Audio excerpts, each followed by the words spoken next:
Today we're in Worthington, Ohio, outside the Ripley house. And here, on March 14th, 1823, General Roswell S. Ripley was born.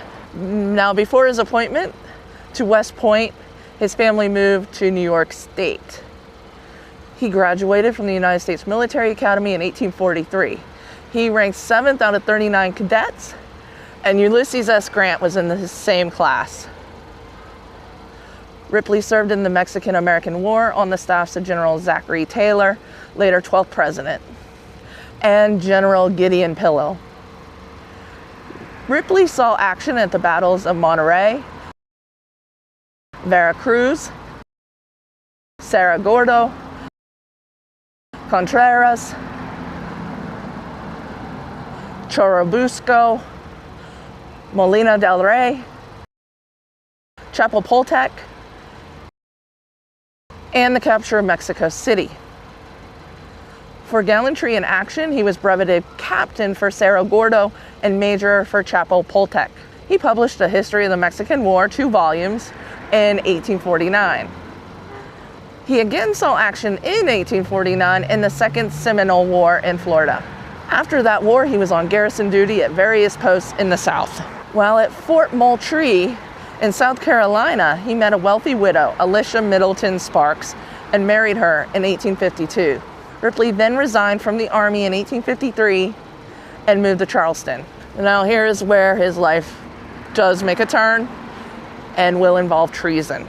Over time, Ripley became a supporter of states' rights. He joined the South Carolina State Militia and became a major of ordnance. After South Carolina seceded, Ripley became a lieutenant colonel in the Army of South Carolina. He was garrisoned at Fort Moultrie again, and he commanded that fort during the bombardment of Fort Sumter.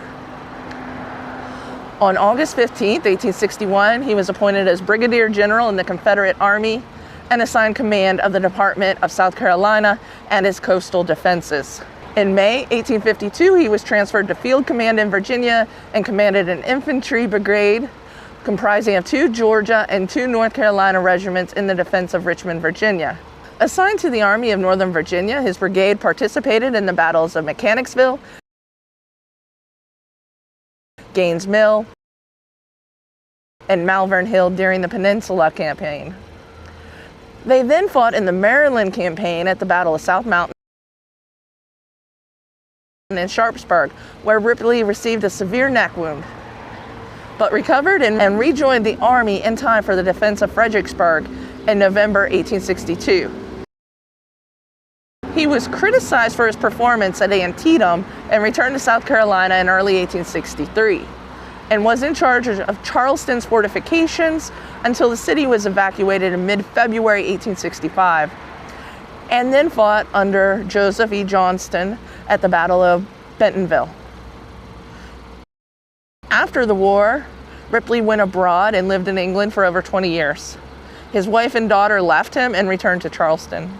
In the late 1880s, he returned to the U.S. and settled in New York City, where he died of a stroke on March 29, 1887. He was then taken back to Charleston and buried in Magnolia Cemetery.